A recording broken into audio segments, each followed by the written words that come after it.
এতদিন উদ্ভাসের এক্সাম গুলো দিয়ে গালি দিতাম না যে ওরা বোর্ড স্ট্যান্ডার্ডের কোয়েশ্চেন করে না, এগুলা কোনো কোয়েশ্চেনের মধ্যে পড়ে না। আজকে যে কোয়েশ্চেন দিছি ওটা বালের বোর্ড স্ট্যান্ডার্ডের মধ্যে পড়ে। এগুলার থেকে তো উদ্ভাসের এক্সাম গুলো বেটার ছিল। এট দিস পয়েন্ট আমি কনস্ট্যান্টলি এক্সাম গুলা খারাপ দেওয়ার পর আমি ফার্স্টে বুঝতেছিলাম না যে আমার এক্সাম কেমন হইতেছে। Like now I realise A plus দূরে থাক, আমি পাস করবো নাকি আমি জানি না। I literally have no working idea. First of all একদিন বন্ধ দিছস তোরা এক্সামের আগে, একদিন বন্ধতে হোয়াট ডু ইউ এক্সপেক্ট? মানুষ সব বই ঝালাপালা কইরা যাবে? লাইক অবভিয়াসলি মানুষ খালি ইম্পর্টেন্ট টপিকস গুলাই দেখে গেছে, তাই না? And I have no working idea এইসব কোয়েশ্চেন টেস্ট পেপারে আছে না কোন চিপার মধ্যে আছে।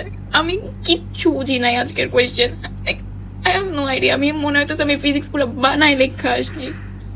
স্কুল বলো, এসএসসি বলো, লাইক কলেজ বলো, আমি জীবনে কখনো এত ফালতু গার্ডের মধ্যে